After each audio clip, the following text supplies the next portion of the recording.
하나님은 영이시니 예배하는 자가 영과 진리로 예배할지니라. 아멘. 아멘.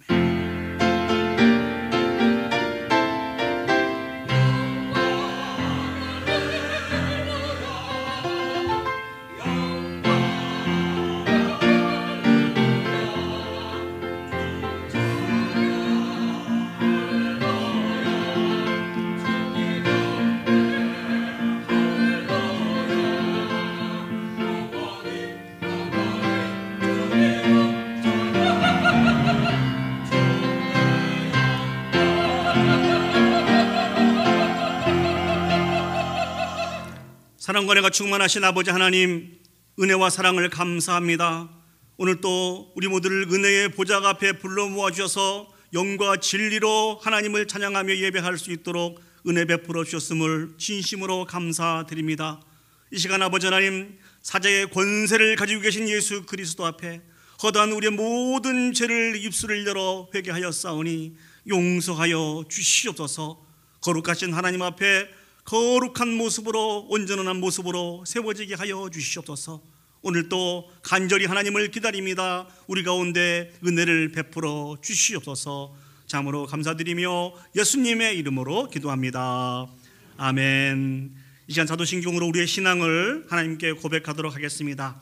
전능하사 천지를 만드신 하나님 아버지를 내가 믿사오며 그 외아들 우리 주 예수 그리스도를 믿사오니 이는 성령으로 잉태하사 동정녀 마리아에게 나시고 본디오 빌라도에게 고난을 받으사 십자가에 못 박혀 죽으시고 장사한 지 사흘 만에 죽은 자 가운데서 다시 살아나시며 하늘에 오르사 전능하신 하나님 우편에 앉아 계시다가 저리로서 산자와 죽은 자를 심판하러 오시리라.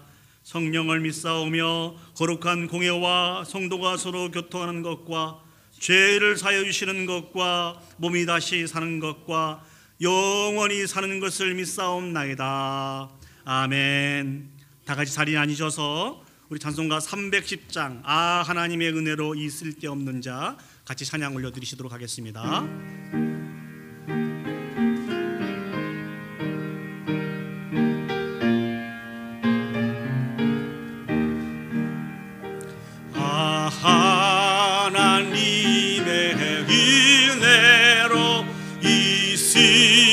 쓸데없는 자 왜 구속하여 주는지 난 알 수가 없도다.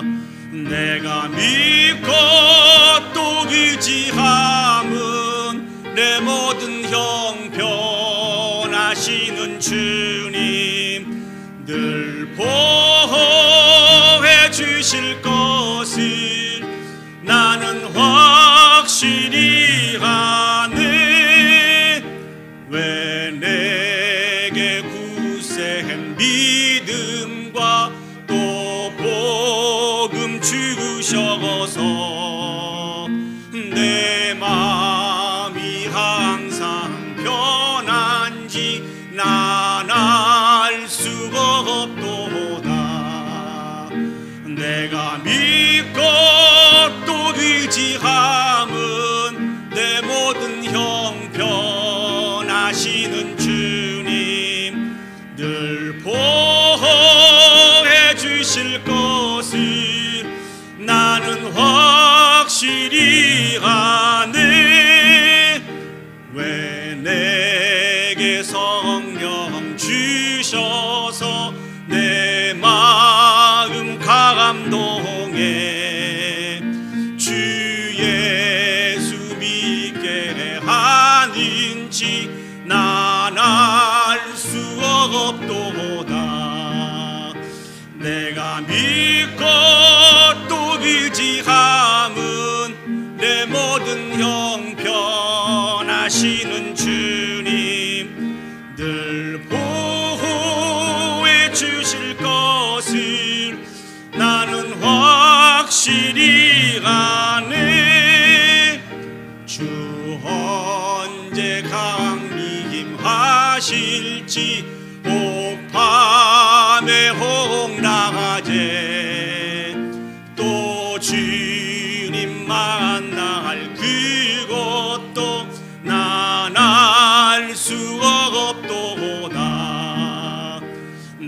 나 믿고 또 의지함은 내 모든 형편하시는 주님 늘 보호해 주실 것을 나는 확실히 아네. 아멘. 이 시간 성시교도 가시겠습니다. 우리 교동문 74번 마태복음 5장 말씀을 저와 여러분이 한 절씩 교독하도록 하겠습니다. 제가 먼저 하나님의 말씀을 읽겠습니다. 심령이 가난한 자는 복이 있나니 애통하는 자는 복이 있나니 온유한 자는 복이 있나니 의에 줄이고 목마른 자는 복이 있나니 긍휼히 여기는 자는 복이 있나니 마음이 청결한 자는 복이 있나니 화평케 하는 자는 복이 있나니 의를 위하여 박해를 받는 자는 복이 있나니 나로 말미암아 너희를 욕하고 박해하고 거짓으로 너희를 거슬러 모든 악한 말을 할 때에는 너희에게 복이 있나니 기뻐하고 즐거워하라. 하늘에서 너희의 상이 금이라. 너희 전에 있던 선지자들도 이같이 박해하였느니라. 아멘. 오늘 이 시간 이 예배를 위해서 우리 이창희 장로님 나오셔서 대표로 기도 인도해 주시겠습니다.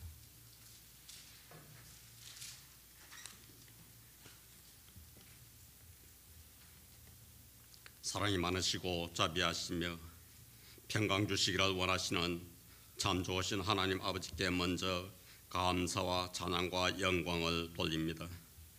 하나님 아버지께서는 지난 주일 후 한 주간도 저희들을 보호하시고 은혜 가운데 살게 하셨지만은 저희들은 그 은혜를 잊고 살 때가 많았으며 세상에 속하여 살면서 주의 빛을 가리는 말과 생각과 행동으로 잘못한 것들이 있으면 용서하여 주옵소서.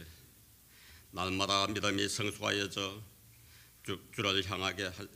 주를 합당하게 향하여 범사에 기뻐하게 하시고 모든 선한 일의 열매를 맺게 하시며 하나님을 아는 것에 살아가게 하시고 그 영광의 힘을 쫓아 모든 능력으로 능하게 하시며 기쁨으로 모든 견딤과 오래 참음에 이르게 하옵소서.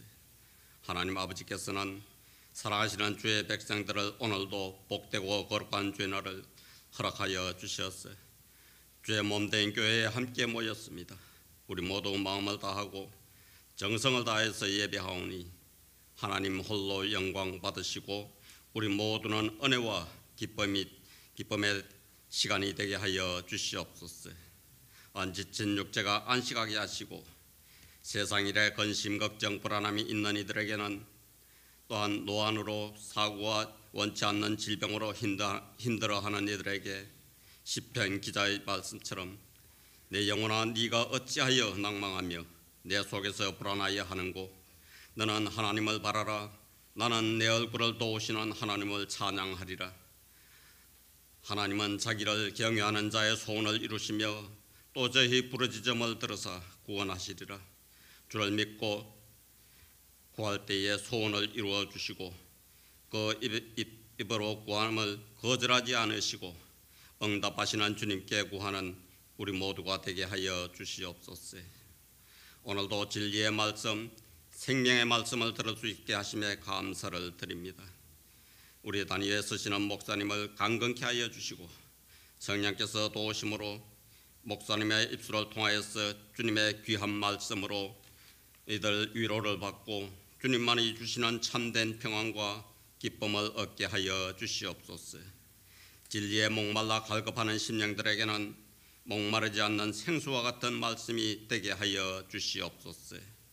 이 시간 함께 예배하는 처소마다 성령께서 도우셔서 하나님께 영광을 돌리게 하시고 기쁨의 예배가 되게 하여 주시옵소서. 예배를 인도하는 사역자와 교사들을 축복하여 주시고 지혜와 능력을 더하여 주셔서 말씀을 전가하는 데 부족함이 없게 하여 주시며 또한 모든 지체들이 부흥케 하여 주시옵소서. 여러 가지 사정으로 인하여서 예배에 참여하지 못한 이들은 있습니다. 그들을 위로하여 주시고 속히 예배하는 날이 속히 오게 하여 주시옵소서. 오늘도 하나님을 사랑하고 또한 교회를 사랑하고 성도들을 사랑하여서 수고하는 이들이 있습니다. 그들을 축복하여 주시기를 원하옵고 또한 기쁨으로 즐거움으로 섬기게 하여 주시옵소서. 오늘 예배를 위하여 주의 전을 출입하는 모든 발길이 복되게 하여 주시기를 원하오며 이 예배가 하나님께 영광이 되게 하여 주시옵고 모든 말씀 예수 그리스도의 이름으로 기도하옵나이다. 아멘.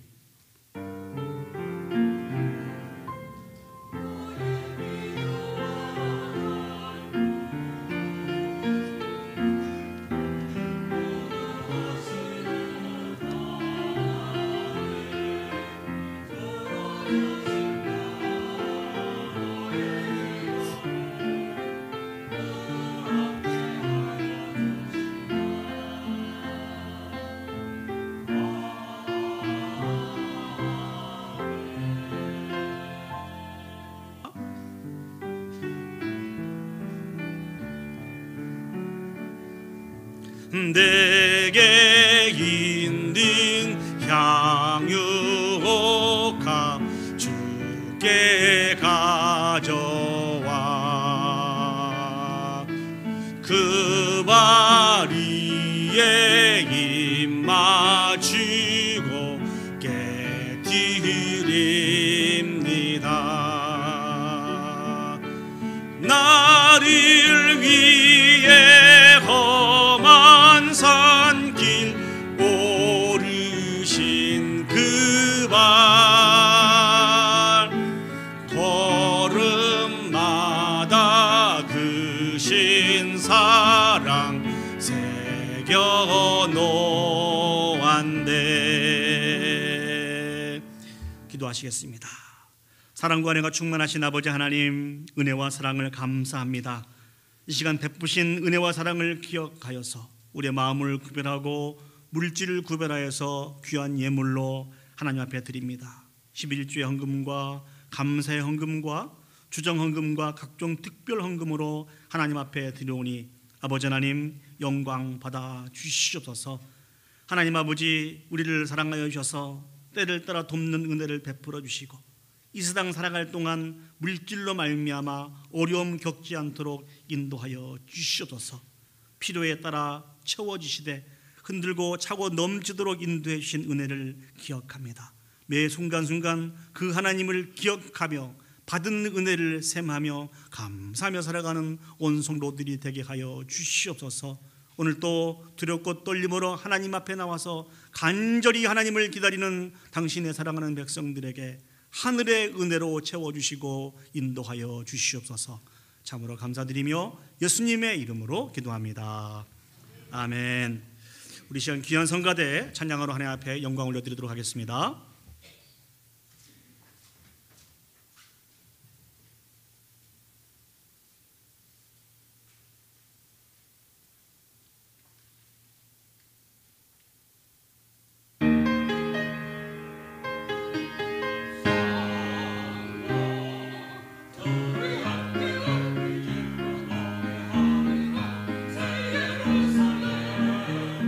예루살렘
예, 감사합니다. 오늘 많은 우리 성도님들이 한국으로도 가시고 또 타주로도 출타를 하시고 또 몸이 편찮으셔서 못 나오신 분들이 많이 계시는데요. 우리 성가대뿐만 아니라 온 성도들이 함께 모여서 또 하나님을 찬양하고 예배할 수 있어서 얼마나 감사한지 모르겠습니다. 자, 오늘 이 시간 하나님께서 우리에게 주신 하나님의 말씀을 보도록 하겠습니다. 하나님 말씀 신약성경 누가복음 17장 1절에서 4절까지입니다. 제가 가지고 있는 성경은 신약성경 124면에 있습니다. 이 시간 다 같이 자리에 일어서셔서 오늘 저에게 주시는 하나님의 말씀을 받도록 하겠습니다. 누가복음 17장 1절에서 4절 말씀을 제가 봉독해 드리도록 하겠습니다. 예수께서 제자들에게 이르시되 실족하게 하는 것이 없을 수는 없으나 그렇게 하게 하는 자에게는 화로다. 그가 이 작은 자 중에 하나를 실족하게 할진대 차라리 연자맷돌이 그 목에 매여 바다에 던져지는 것이 나으리라. 너희는 스스로 조심하라. 만일 내 형제가 죄를 범하거든 경고하고 회개하거든 용서하라. 만일 하루에 7번이라도 내게 죄를 짓고 7번 내게 돌아와 내가 회개하노라 하거든 너는 용서하라 하시더라. 아멘. 자리에 앉으시겠습니다. 몇 번 여러분에게 반복해서 드린 예화입니다만 어느 시골 마을 성당에서 한 신부가 이렇게 미사를 드리고 있었습니다. 근데 그 신부 곁에서 그 미사를 돕고 있었던 그 소년이 하나 있었는데요. 이 소년이 그만 실수로 그 성찬식에 사용되었던 그 포도주 잔을 엎질러 버렸습니다. 잔은 다 깨어지게 되고 포도주는 바닥에 다 쏟게 되었습니다. 이 모습을 보고 있는 신부가 너무 이렇게 화가 나고 노하여서 이 소년에게 버럭 소리를 질렀습니다. 그때 질렀던 소리가 무엇이었습니까? 다시는 이 제단 앞에 나타나지 말라. 더 심한 말로 이 사탄의 자식아 이렇게 호되게 나무랬습니다. 이 비슷한 일이 다른 성당에도 있었다고 그래요. 그런데 이 성당 신부는 화를 내지 않고 이렇게 이야기했다고 합니다. 괜찮다. 나도 어렸을 때에 실수를 정말 많이 했단다. 힘내거라. 이렇게 하면서 그 소년을 다독거렸다고 합니다. 먼저 포도주를 쏟아서 사제로부터 온갖 책망을 받고 저주를 받아서 성당에서 쫓겨난 이 소년은 나중에 성장하여서 우리가 잘 알고 있는 유고슬라비아의 대통령이 되었습니다. 그래서 공산주의자가 되고 아주 독재자로 군림했던 사람이 되었습니다. 그 사람 이름이 조셉 브로즈 티토라고 하는 사람입니다. 반면에 동일한 실수를 저질렀지만 그 사제로부터 용서를 받고 위로를 받고 격려를 받았던 이 소년은 나중에 성장하여서 천주교 대주교가 되었다고 합니다. 이 사람 이름이 풀턴 쉰 주교입니다. 여러분들 지금까지 살아오시면서 또 어릴 때에 마음의 상처를 받아서 그 상처로 인해서 평생 우리들에게 특정한 사람들에게 안 좋은 악한 영향력을 끼쳐서 정말 안타까운 결론이 난 그런 이야기들을 많이 알고 계실 것입니다. 특히 어떤 이야기가 기억이 나십니까? 여러분들은 어떤 이야기를 소유하고 계십니까? 혹시 우리도 다른 사람들에게 이렇게 깊은 상처를 주었던 그런 기억은 있으신지요? 대부분의 많은 사람들은 자신이 받은 상처라는 기억을 하는데 자신이 준 상처를 기억을 못하는 것 같습니다. 여러분 어떠세요? 다른 사람에게 상처를 준 거 혹시 기억하고 계세요? 맞잖아요. 다 기억이 안 나시죠? 저도 잘 기억이 안 나는 것 같습니다. 또 이런 일로 인해서 마음에 상처를 받았던 그런 기억들이 분명히 우리는 한두 가지는 다 기억이 날 것입니다. 자, 우리가 상처를 주고 상처를 받는 이 일들에 대해서 성경은 어떻게 말씀하고 계실까요? 그리고 그 영혼들에 대해서 그 영혼들을 어떻게 감당해야 한다고 성경은 우리에게 말씀하고 있는 것일까요? 오늘 주신 이 말씀을 묵상하면서 주님이 주신 은혜를 같이 나누면서 위로와 격려와 또 결단할 수 있는 그런 귀한 시간이 되었으면 좋겠습니다. 오늘 성경을 보시면 예수님께서 제자들에게 교훈을 하고 계시는데요. 우리 누가복음 17장 1절 말씀을 보시겠습니다. 예수께서 제자들에게 이르시되 실족하게 하는 것이 없을 수는 없으나 그렇게 하게 하는 자에게는 화로다. 그 교훈의 내용이 무엇입니까? 실족하게 되면 결론이 무엇이라고요? 화가 있게 된다는 것입니다. 우리가 여기서 생각해 볼 단어가 있습니다. 실족. 저 실족이라고 하는 단어가 무슨 말입니까? 사전을 찾아보니까요, 아주 고의적으로 어떤 올무를 만들어서 영적으로 육적으로 그 지체를 죄악에 빠뜨리는 것을 가리켜서 실족이라는 것입니다. 또는 좀 넓은 의미로 하나님에 대해서 잘못 보여주고 잘못 가르쳐 주어서 하나님을 떠나거나 하나님을 대적하게 하는 이 모든 행위를 가리켜서 실족이라고 이야기하고 있습니다. 결국은 실족은 한 영혼을, 한 지체를 파괴하는 엄청나게 나쁜 행동이라는 것이죠. 근데 저 말씀을 보시면 우리에게 위로 비슷한 말씀을 예수님이 해 주십니다. 제가 다시 한번 읽어보겠습니다. 1절 말씀을 다시 한번 보시죠. 예수께서 제자들에게 이르시되 실족하게 하는 것이 없을 수는 없으나, 그렇지 않습니까? 우리가 다른 사람을 실족하게 하는 이 일들이 없을 수는 없다는 얘기예요. 왜 그렇죠? 우리는 다 부패하고 연약한 사람들이기 때문에 때로는 우리가 의식을 하고 있는 그런 상태이든지 전혀 의식할 수 없는 그런 상태에서도 상대방을 실족시킬 수 있다는 것입니다. 우리의 많은 말들과 행동으로 그렇게 할 수 있다는 것이죠. 이 설교를 준비하면서 저도 다른 분들을 이렇게 실족시켰던 그런 가슴 아픈 그런 기억이 생각이 났습니다. 제가 지난번 교회에서 이렇게 사역을 할 때요, 이제 예배가 시작되기 전에 이렇게 그 본당 입구 앞에서 많은 오시는 성도님들을 이렇게 영접하는 그 일들을 했습니다. 인사도 나누고 악수도 하고 안부도 이렇게 묻고 그런 일들을 했는데, 그 주일도 동일한 마음을 가지고 동일한 위치에 서서 오시는 성도님들 한 분 한 분에게 인사를 드리고 악수도 하고 안부도 묻고 이런 일들을 계속하고 있는데요, 한 여 집사님이 저에게 다가오셨습니다. 그리고 갑자기 제 손을 딱 잡으시면서 눈물을 흘리시면서 이렇게 말씀하시더라고요. 제가 이 목사님을 용서하기로 했습니다. 여러분, 이런 경험 한번 겪어보셨어요? 얼마나 당황했는지 모릅니다. 근데 성도님들은 계속 들어오고 계시는데 눈물을 흘리시면서 두 손을 잡고 용서하기로 했다고 하니까 정말 당황스러웠거든요.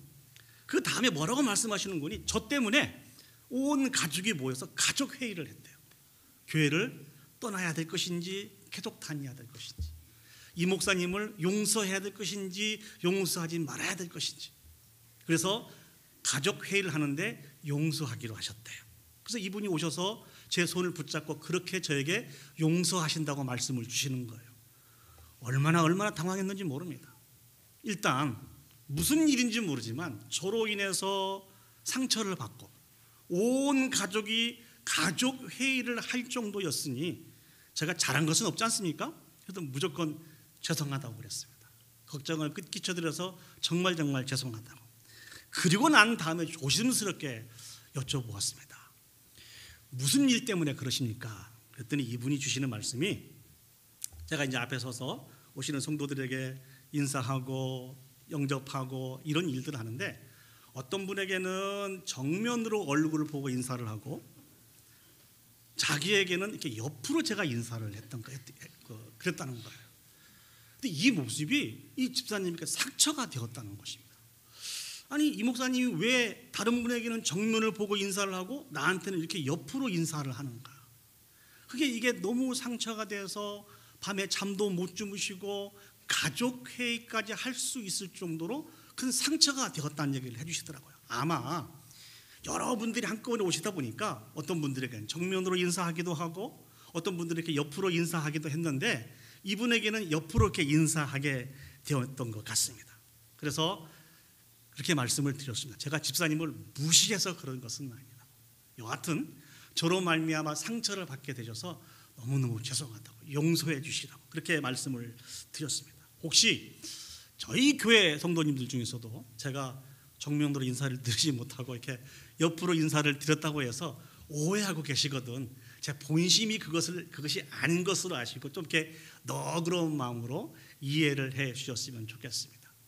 이 일이 있고 난 이후에 제가 그런 생각을 한번 해보았습니다. 다른 사람들에게 상처를 주고 그 영혼을 실족시키는 이 일들은 내가 전혀 의식하지 못하고 있는 그런 사이에서도 얼마든지 일어날 수가 있다는 것입니다. 아마 여러분들도 이런 경험이 다 있을 거예요. 그런데 저 말씀이 위로가 될 수 있어요. 실족하게 하는 것이 없을 수는 없으나, 그런데 주님께서 저 말씀을 우리에게 하신 것은 우리가 그럴 수 있으니까 걱정하지 마, 위로를 얻어, 그런 차원으로 주신 말씀이 아니라는 것입니다. 우리가 전혀 의식하지 못한 상태에서도 한 지체에게 상처를 주고 실족시킬 수 있으니까 더욱 힘써서 우리가 그 자리에 서지 않도록, 우리로 말미암아 한 영혼이 실족을 받아서 낙심하지 않도록 신경을 쓰라고 하는 그 말씀이라는 것이죠. 아니 근데 살다 보면 그럴 수도 있지 않습니까? 고의로 한 것도 아닌데요. 실족시키는 것이 뭐 얼마나 큰 죄이길래 그렇게까지 말씀하십니까? 거기엔 특별한 이유가 있습니다. 누가복음 17장 2절 말씀을 보시죠. 이 작은 자 중에 하나를 실족하게 할진대 차라리 연자맷돌이 그 목에 매여 바다에 던져지는 것이 나으니라. 한 영혼을 실족시키는 일은 연자맷돌을 목에 걸어서 바다에 던지우는 것이 차라리 나을 정도로 심각한 하나님 앞에서 죄악이라는 것입니다. 특별히 이 작은 자라고 표현하고 있습니다. 저 작은 자라고 하는 말은 어떤 의미가 있을까요? 많은 의미가 있습니다만 이 의미들을 종합을 해보면 아무리 가치 없어 보이는 작은 자라 할지라도 그 지체가 나로 인해서 실족을 당하게 될 경우에 그 죄는 연자맷돌을 목에 걸고 바다에 던지는 것이 차라리 나을 정도로 심각한 죄라는 것이죠. 참고로요, 연자맷돌을 목에 메어서 바다에 던지는 이 일들은 사형제도였습니다. 고대 로마와 수리아 그리고 그리스의 사형제도 중에 하나였다고 그래요. 어떤 사람에게 이러한 그 벌을 주게 되는 것이 질서를 파괴하는 아주 극악한 자에게, 나라의 질서를 파괴하는 아주 극악한 자에게 이렇게 목에 연자맷돌을 메어서 바다에 던지어서 죽이게 하는 이런 사형제도가 있었다는 것입니다. 종합을 해보면 아주 작은 자 하나라 할지라도 그 작은 지체를 실족시키는 이 일들이 이렇게 또 무섭고 하나님 앞에 엄청나고 큰 죄악이라는 것입니다. 그러시면서 예수님께서 한 예를 들고 계시는데요, 누가복음 17장 3절 말씀을 보시겠습니다. 너희는 스스로 조심하라. 만일 형제가 죄를 범하거든 경고하고 회개하거든 용서하라. 먼저 우리가 살펴볼 것은 저게 형제라고 이야기해 주고 있습니다. 만일 내 형제라고 하는 표현은 어떤 표현입니까? 함께 하나님의 자녀된 자를 이야기해 주고 있습니다. 그 형제가 죄를 범하면 먼저 경고하라고 이야기해 주고 있습니다. 경고가 무엇입니까? 권면하는 것이죠. 지금 하고 있는 이 일들이 잘못된 일이다, 하나님 앞에 범죄하고 있는 일이다, 그렇게 해서 가르쳐주고 깨닫게 하고 그 죄악에서 떠나게 하는 것이 경고라는 것입니다. 그리고 우리의 수고를 통하여서 그 형제가 그 죄악에서 떠나 회개하고 자기의 잘못을 인정하게 될 때는 어떻게 하라고요? 어떻게 하라고요? 용서하라고 말씀해주고 계십니다.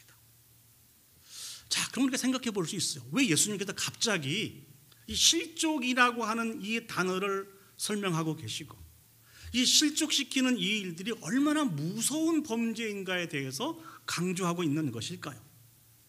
지금 누가복음 강의를 쭉 하면서 여러분에게 이 부분들에 대한 배경을 말씀을 드렸습니다만, 예수님께서 이 땅에 오셔서 천국의 복음을 증거하게 되셨을 때 성경을 보시면 많은 죄인들과 세리들이 예수 그리스도를 통해서 참된 치료와 회복을 맛보고 예수님을 통해서 증거되는 그 천국의 복음에 대해서 더 듣기를 원하여서 예수님께로 모여들게 되었습니다. 자신에게 모여든 그 영혼들을 예수님은 방치하지 아니하시고 한 영혼 한 영혼들을 영접하고 그들과 함께 식탁의 교제를 나누게 되었다는 것이죠. 그런데 이 모습을 아주 좋지 않은 시선으로 바라보는 사람들이 있었습니다. 누구입니까? 바리새인과 서기관들이 그것을 바라보고 있으면서 못마땅하게 여겼습니다. 어떻게 저런 죄인들과 세리들과 함께 교제를 할 수 있고 함께 식탁에 떡을 나눌 수 있느냐 말입니다. 그건 있을 수 없는 일이라는 것이죠. 그래서 그러한 행동을 하고 있는 예수님도 잘못하고 있다. 지금 이 부분들을 지적하고 있다는 것이죠. 근데 사랑하는 여러분, 저는 이 본문을 묵상하면서 이런 생각을 한번 했습니다. 많은 죄인들과 세리들이 예수님 앞에 나왔을 때 그냥 예수님이 전해주신 그 말씀을 통해서 위로와 격려를 얻고 예수님 앞에 나왔을까요? 여기에 먼저 앞선 행동들이 있었을 것이라는 것이죠. 그게 무엇이죠? 자신들이 지금 죄악의 자리에 있는 것입니다. 범죄의 자리에 있는 것입니다. 자신들이 지금 죄악의 자리에 범죄 자리에 있는 것을 기억하고 자복하고 회개하고 하나님의 자비와 긍휼의 힘에 의지하여서 예수 그리스도를 통해서 증거되는 그 생명의 말씀에 관심을 가지고 더 주님 앞에 나온 것이라는 것이죠. 이전에는 죄인 것이 틀림이 없습니다. 죄의 자리에 있었던 것이 틀림이 없어요. 그래서 모든 죄인과 세리라고 성경은 표현하고 있잖아요. 그러나 지금은 예수 그리스도를 통해서 사죄의 권세를 통해서 죄사함을 받고 우리가 동일하게 천국에 대한 소망을 가지고 함께 지어져 가기로 작정된 죄인이 아니고 형제라는 것입니다. 형제. 이제 형제가 되어서 예수 그리스도 앞에 가까이 나오고 있다는 것이죠. 여전히 바리새인들은, 여전히 서기관들은 현재 모습은 모르겠고 현재 모습은 중요하지 않고 과거의 사건에만 매여 있습니다. 죄인들인데, 세리들인데 어떻게 예수님이 저들을 영접하고 그들과 교제를 나눌 수 있단 말인가? 성경을 어디를 봐도 예수님이 창기들에 대해서, 죄인들에 대해서, 세리들이 범하고 있는 그 죄악들에 대해서 이건 죄가 아니다, 죄가 없다 이렇게 인정하신 적은 없습니다. 지금 예수님이 강조하고 있는 것은 무엇입니까? 그들이 죄가 없다는 것이 아니고 죄인이었으나 예수 그리스도를 만나고 자복하고 회개함으로 말미암아 죄 씻음을 받은 자라는 것입니다. 형제들이라는 것입니다. 그러니까 그들을 배척하지 말고 정죄하지 말고 용납해야 된다는 것입니다. 그들을 받아들여야 된다는 것입니다. 예수님께서 강조하고 계신 말씀이 무엇입니까? 그들을 배척하고 비난하기보다는 오히려 그 연약한 자들의 믿음이 실족되지 않도록 마음을 쏟아 부어야 된다는 것입니다. 스스로 조심해야 된다는 것입니다. 그래서 오늘 제가 말씀의 제목을 그렇게 정하지 않았습니까? 스스로 조심하라는 거예요. 왜? 그 죄가 크고 놀라운 것이기 때문에 그렇습니다. 그러기 위해서 무엇을 해야 된다고요? 용납하며 용서를 해야 된다는 것입니다. 용서는 어떻게 해야 될까요? 누가복음 17장 4절 말씀을 보시면 만일 하루에 7번이라도 내게 죄를 짓고 7번 내게 돌아와 내가 회개하노라 하거든 너는 용서하라. 저와 여러분들 다 마찬가지입니다만 우리가 한 번, 두 번 결단하고 하나님 앞에서 새로운 삶을 살아가기로 그렇게 노력하지만 쓰러지고 넘어질 때가 참 많이 있지 않습니까? 그렇죠? 다 연약한 자고 부족한 자이기 때문에 그 결심과 그 수고가 헛된 것처럼 여겨지고 다시 옛날로 돌아갈 때가 너무너무 많이 있습니다. 다시 반복된 죄인의 길을 걸어갈 때가 너무나 많이 있어요. 근데 이런 사람들을 만날 때 우리가 어떤 생각을 합니까? 역시 안 돼. 안 되는 건 안 되는 거구나. 사람은 절대로 변하지 않는 거구나. 이렇게 선을 그어놓을 수 있습니다. 그런데 성경은 반복해서 우리에게 말씀해 주고 계십니다. 그럼에도 불구하고 다시 그 죄를 깨닫고 돌이키면 어떻게 하라고요? 용서하라고요. 자, 사진을 말씀 다시 한번 보세요. 하루에 7번이라도 내게 죄를 짓고 7번 내게 돌아와 내게 회개하노라 하거든 너는 용서하라는 거예요. 하루에 한두 번도 아니고 똑같은 날에 7번 범죄했다는 것이죠. 7번 잘못을 깨닫고 용서를 구하면 7번 용서하라는 것입니다. 우리 성경의 의미를 잘 알고 있습니다. 성경에서 말씀하고 있는 7번의 의미는 무엇입니까? 무한대로 용서하라는 것입니다. 여러분 어떠세요? 이 말씀을 받아들일만 하세요? 한 번, 두 번은 그렇다 할지라도 4번, 5번, 6번, 7번 반복해서 범죄하고 반복해서 습관처럼 잘못했다고 하고 그렇게 돌아오는 사람들을 반복해서 무한대로 용서하는 이 일들이 가능하십니까? 여러분 어떻습니까? 그렇게 할 수 있으세요? 왜 우리가 그렇게 살아야 되죠? 우리가 그런 사랑을 예수님으로부터 받았기 때문에 그렇습니다. 우리 자신 한번 되돌아보시죠. 하나님의 말씀을 거역하기를, 하나님의 마음을 아프게 하기를, 그 말씀에 순종하지 않으며 고집부리며 살아가는 그 시간들이 한 번입니까? 두 번입니까? 세 번입니까?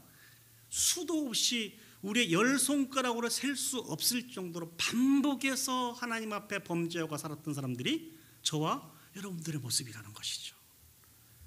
이런 우리를 하나님은 어떻게 대해 주셨습니까? 꾸짖지 아니하시고 이 땅에 예수 그리스도를 보내주시고 십자가에서 보배로운 피를 흘리시면서 우리의 모든 죄를 다 용서해 주신 분이 예수 그리스도이십니다. 그래서 우리를 구원하여 주시고 천국 백성 삼아 주시고 천국에 대한 소망을 가지고 천국에 속한 자로서 우리의 인생을 인도해 가시는 분이 하나님이시라는 것입니다. 하나님 앞에 허다한 이런 죄악들을 다 용서를 받아놓고 우리는 마치 과거에 하나님 앞에 하나의 죄악도 짓지 않은 것처럼 한 번, 두 번은 몰라도 3번, 4번, 5번 죄악은 짓지 않는 것처럼 그렇게 착각하여서 혹시 우리가 그 안에서 우리도 자유함을 누리지 못하고 다른 사람에게 무거운 짐을 짊어지며 그렇게 살아가고 있지는 않은지 우리 자신을 한번 점검을 해보았으면 좋겠습니다. 하나님은요 단 한 번도 우리가 자유함을 누리지 못하고 우리가 체험해보지 못한 그 사랑으로 이웃을 사랑하라고 말씀하신 적이 없으십니다. 다 우리가 체험하고 감격하게 하고 충분히 느끼고 알고 있는 그 사랑을 베풀어 주시고 그 사랑을 통하여서 이웃을 사랑하고 용서하라고 말씀하신 분이 하나님이십니다. 그 대표적인 롤 모델을 여러분에게 소개를 해드리겠습니다. 요한복음 21장 15절 16절 이하를 보시면 우리가 너무나 잘 아는 사건이 등장을 해요. 그게 무슨 사건인 거니? 부활하신 예수님이 베드로를 찾아온 사건입니다. 부활하신 예수님이 베드로를 찾아와서 베드로에게 질문하신 것이 무엇이죠? 내가 나를 사랑하느냐?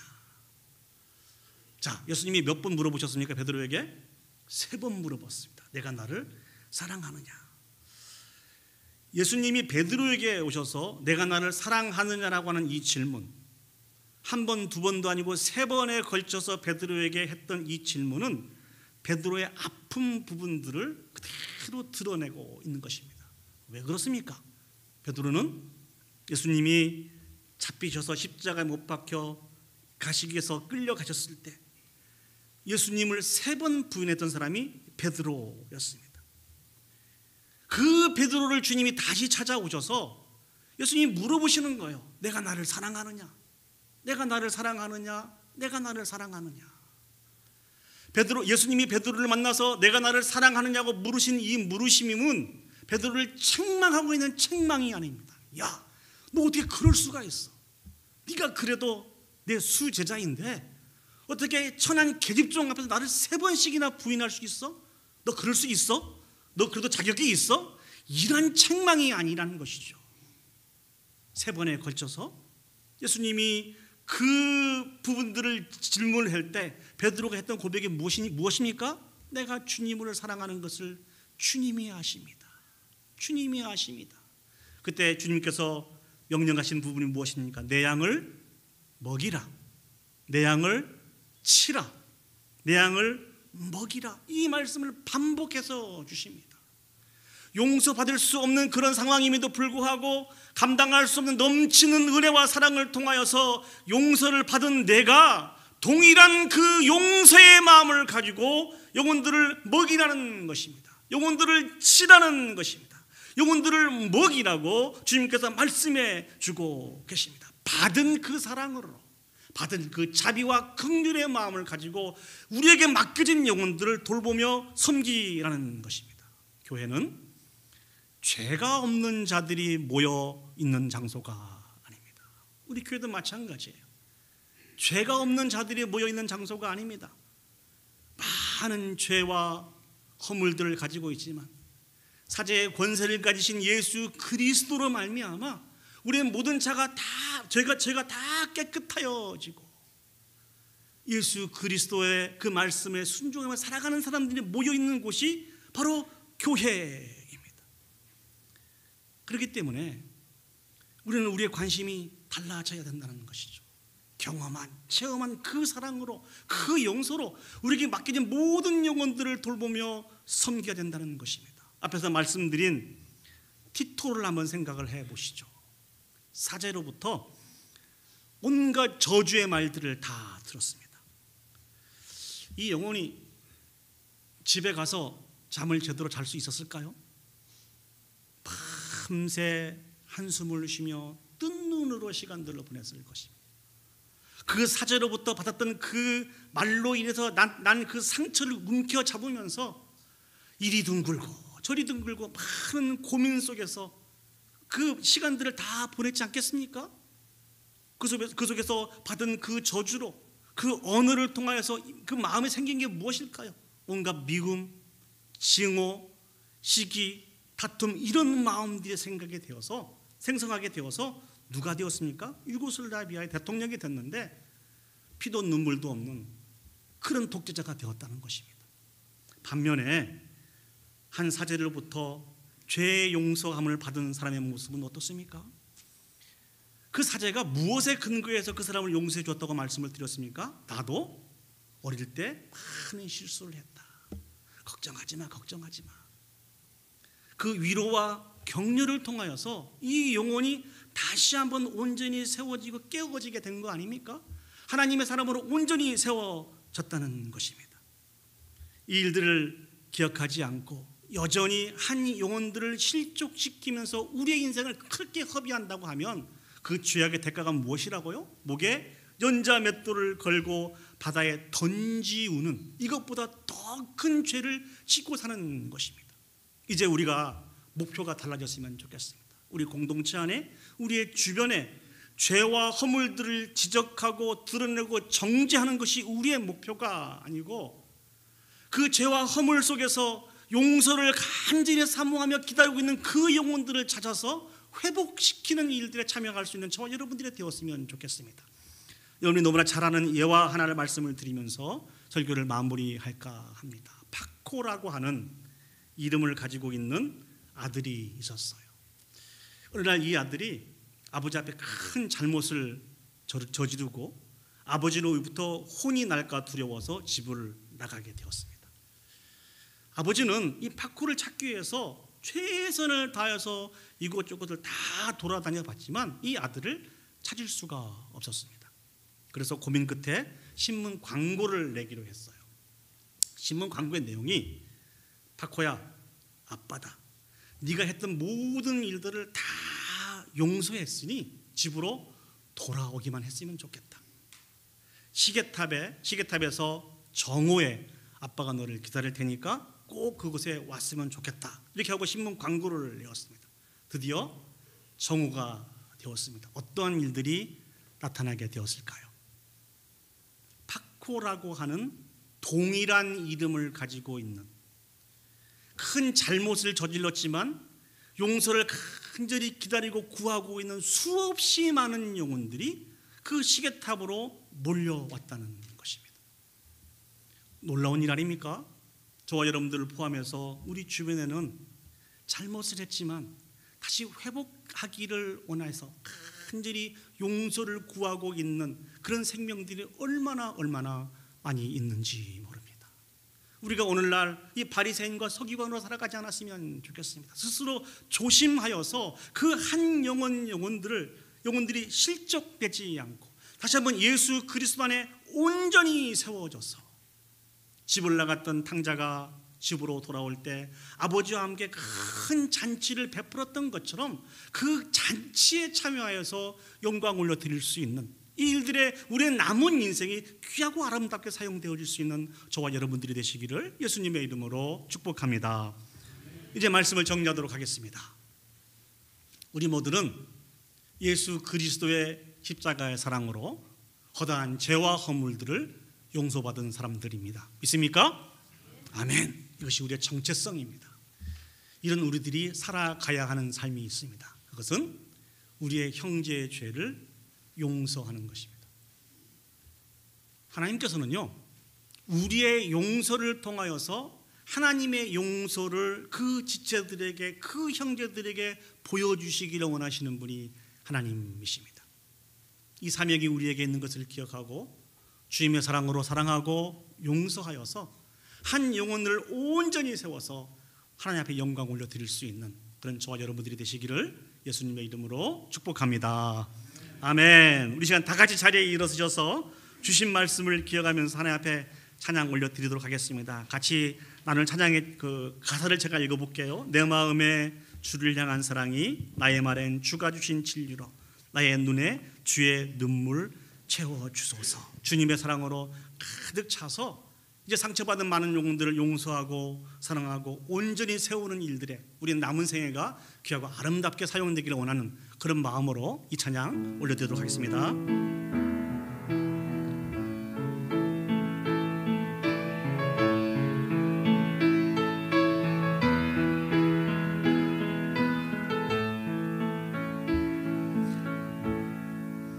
내 마음에 주를 향한 사랑이 나의 말에 주가 주신 진리로 나의 눈에 주의 눈물 채워주소서.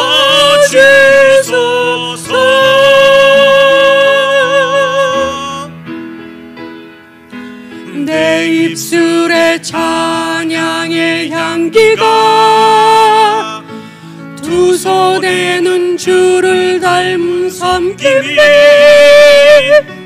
나의 삶에 주의 흔적 남게 하소서.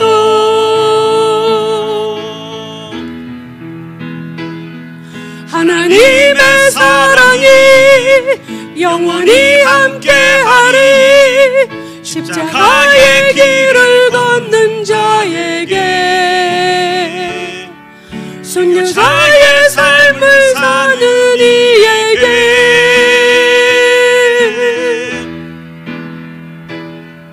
조롱하는 소리와 세상 유혹 속에도 주의 순결한 신부가 되리라. 내 생명 주님께 드리리. 우리 시간 주신 말씀을 기억하시고 올려드리는 이 찬양을 기억하시면서 하나님 앞에 결단의 기도를 올려드리도록 하겠습니다. 저와 여러분들은요, 예수 그리스도의 십자가의 보혈로 그 허당한 죄를 다 용서받은 사람들입니다. 이것이 얼마나 감격적인 일이고 감사한 일인지 모릅니다. 이 시간 우리의 허다한 죄가 다 용서받았음을 기억하고 감사의 기도를 먼저 하나님 앞에 올려드렸으면 좋겠습니다. 그 다음에 우리가 올려드리는 기도가 무엇입니까? 주님께서 베푸신 그 자비와 긍휼과 용서로 우리도 이제 우리의 지체들을 용서해야 합니다. 이 일들이 우리가 감당해야 될 사명입니다. 용서해야 되는데 우리가 용서하지 못함으로 우리를 통해서 받은 상처를 붙잡고 움켜쥐며 밤새 신음하고 있는 그 영혼들 한번 생각해 보세요.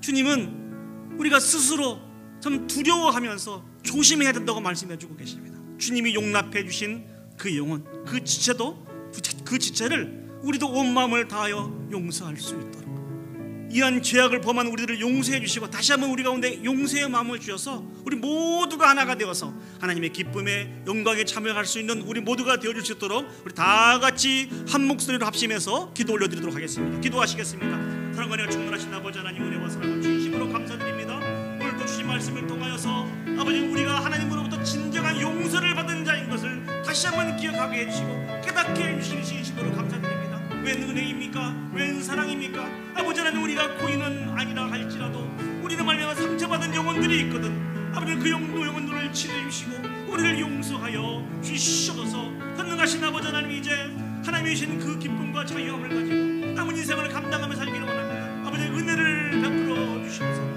성령의 충만한 은혜와 사랑을 통하여서 우리 남은 인생이 하나님의 기쁨과 영광에 참여할 수 있는 복 있는 인생들이 되어질 수 있도록 주여 축복하시고 인도하여 주시옵소서.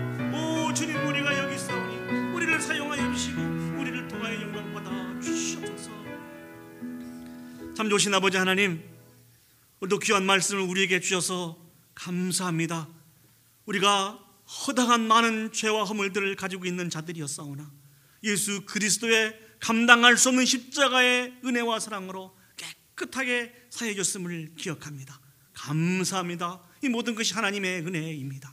이제 아버지 하나님, 그 은혜와 사랑을 가지고 우리가 사랑하고 용서해야 될 영혼들을 아버지 하나님은 사랑할 수 있도록 도와주옵소서. 용서할 수 있도록 도와주시옵소서. 우리가 아버지 하나님 깨어있지 못하여서 주님이 용납하시고 인정하신 그 영혼이었음에도 불구하고 우리가 오늘 못난 바리새인들과 서기관들처럼 그들의 죄를 들추어내고 지적하고 정죄하며 살아가고 있지는 않은지요. 아버지 하나님, 우리의 이 못난 모습을 통해서 상처받은 영혼들을 치료해 주시고 우리의 이 죄악들을 용서해 주셔서 다시 한번 이제 축복의 통로의 삶들을 감당해 나갈 수 있는 우리 온 성도들이 되어줄 수 있도록 주여 축복하여 주시옵소서. 특별한 몸된 교회가 돌아온 탕자가 아버지 집에 돌아와서 아버지가 큰 잔치를 베풀었던 것처럼 매일매일 아버지 하나님 용서받은 영혼들이 주께 돌아와 큰 잔치를 베풀어서 아버지의 기쁨에 참여하였던 것처럼 몸된 교회가 그런 교회가 되게 하여 주시옵소서. 그런 놀라운 잔치가 끊어지지 않게 해주시고 이를 통해 모든 영광을 하나님 앞에 올려드릴 수 있도록 하나님 축복하여 주시옵소서. 이제는 우리 구주 예수 그리스도의 은혜와 하나님 아버지의 무한하신 사랑과 성령 하나님의 감화 감동 역사 인도하신 은혜가 주님께서 베풀어 주신 용서의 은혜를 기억하고 우리도 진실된 마음으로 우리의 지체들을 용서함으로 하나님의 용서를 전하고 온전히 세워 하나님 앞에 영광 올려드리기를 소원하고 결단하는 오늘 예배에 참석한 온 성도들 머리 위에와 그들의 가정과 직장과 온 교회 위에 이제로부터 영원히 함께 하시기를 간절히 축원하옵나이다. 아멘.